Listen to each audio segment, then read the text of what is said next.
Welcome back to the Deep Dive. Today, we're digging into something that, well, it runs our lives, but often stays totally hidden. We're talking about habits.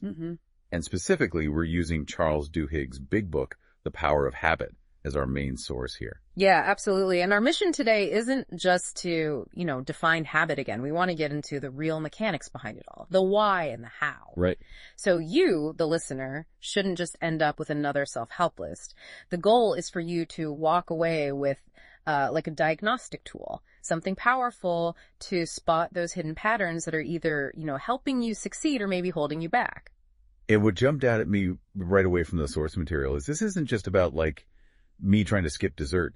Duhigg makes this huge point that habits basically run the world. That's a big claim. Yeah. He says they're the hidden engine behind massive companies, even shaping whole societies. He uses examples like IBM and Pepsi. Apparently, their huge growth spurts weren't these giant strategic masterstrokes, but came from changing really small, specific habits within the organization. That's exactly right. And to really get how they did that, how it scales up, we need to start with the basic building block.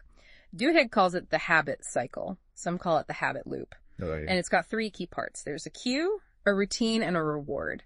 Every single habit you have, whether it's, making coffee in the morning or how you react in meetings, it's built on this loop. Okay, lay out the cycle for us. But here's my first thought. It sounds almost too simple. If I know the trigger and I know what I do and I know it feels good after, why is changing it so ridiculously hard sometimes? That's the million-dollar question, isn't it? And it's why just knowing the three names isn't really enough. So let's break them down. The cue is the trigger. It's automatic.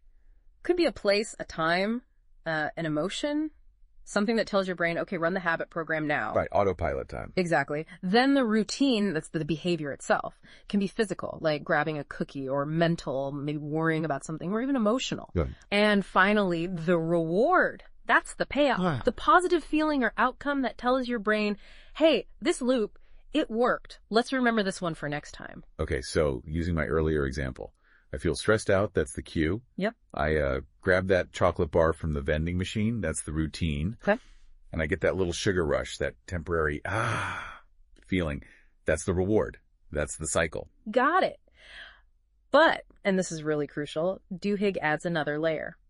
The loop isn't just driven by the reward after the fact. It's powered by the craving that comes before it. Craving. Okay, tell me more. The craving is like the engine of the habit. It's that anticipation, that need, neurologically or psychologically, that makes the loop almost irresistible. So in your example, you don't just want the chocolate bar itself. You crave the feeling you expect it to deliver that stress relief. Ah, okay. And if you don't figure out what that underlying craving really is, just trying to swap the routine, say eating celery instead, it probably won't stick long term because the celery isn't satisfying the craving for stress relief. Wow, okay. That changes everything. That distinction is massive. It reframes it completely. It's not, I have a bad habit. It's more like I have this unmet craving that's driving this habit. Precisely. And understanding that difference, that it's about the craving, leads directly to maybe the most powerful idea in the whole book. Keystone habits. Keystone habits. This is where it gets really interesting. Most people, when they want to change, they try to tackle like 10 things at once. Yep. Eat better, exercise more, stop procrastinating, be nicer. Guilty, right. Right? It's overwhelming. Duhigg found that real lasting change, both personal and in companies, doesn't come from fixing everything. It comes from identifying and changing one, maybe two core keystone habits. So one habit triggers others. Exactly. It's a habit that, when you change it, sets off this positive chain reaction. It forces other good habits to kind of naturally fall into place. It creates momentum. Okay, give me an example. What's a common keystone habit? Well, the classic personal one he talks about is regular exercise. Let's say someone decides, okay, I'm going to run 3 times a week. That's the new routine. But the keystone effect is what happens next.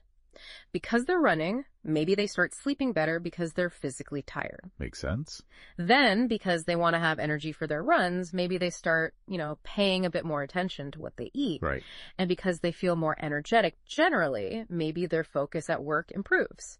They didn't consciously decide to fix their sleep and diet and productivity. They just focused on the running. But that one keystone habit created these small wins that cascaded through their life. It built a sense of control. Okay, that makes a lot of sense. So let's circle back to the businesses then. When you mentioned Pepsi or IBM making these huge shifts, Mm-hmm. Was Duhigg saying their CEO suddenly mandated, like, company-wide jogging sessions? No, not quite like that.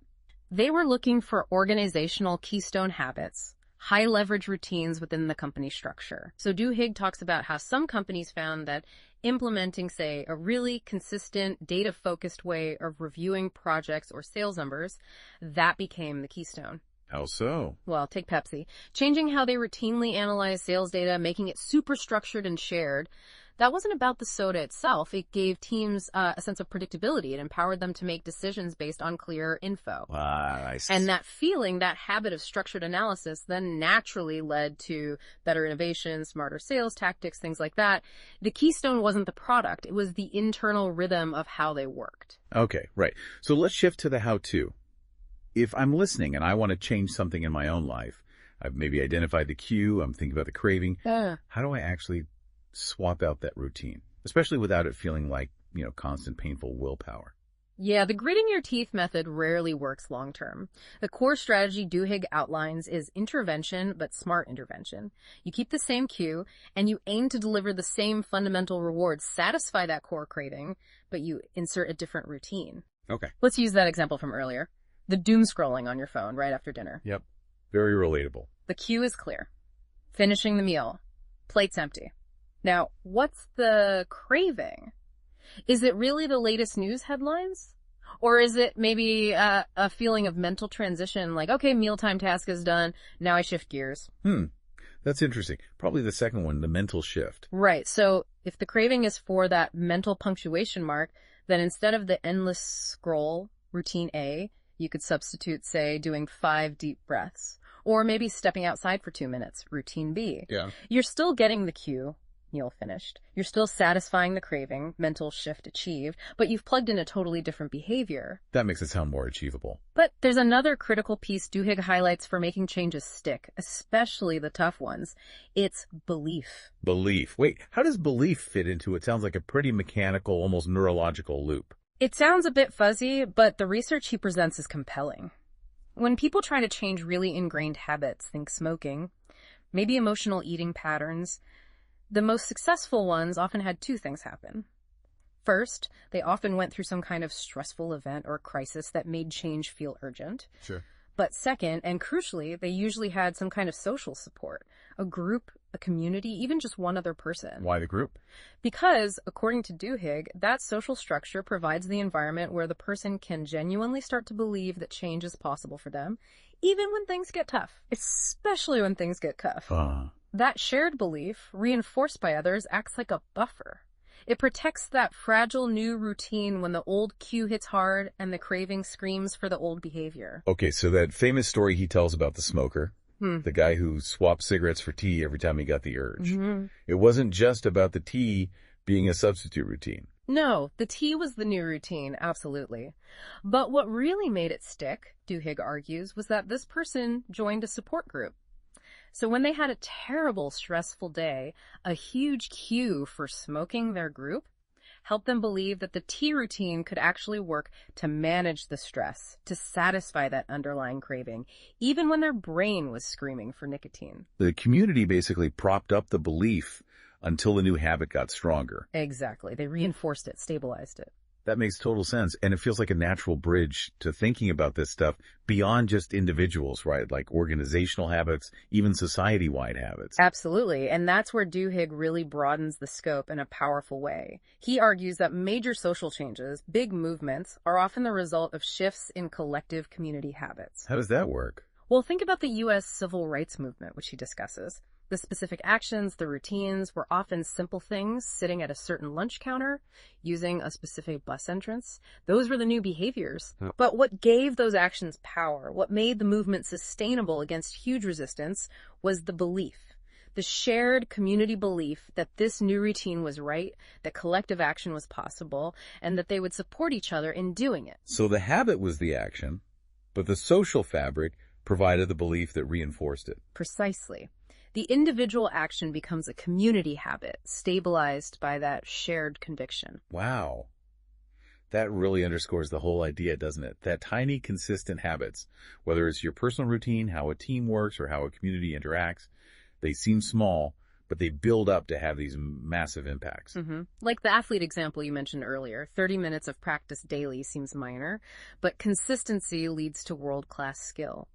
Or the company standardizing one meeting format seems bureaucratic, but changes the whole culture. It's the power of the consistent loop, amplified by belief. Okay, this feels like a good point to step back and maybe analyze the book itself a bit critically. The power of habit is obviously hugely influential. Undeniably, it's a cornerstone in popular behavioral science. So what are its biggest strengths, would you say? Besides just being a really engaging read, because Duhigg is a great storyteller. I think its main strength is the clarity of the core model.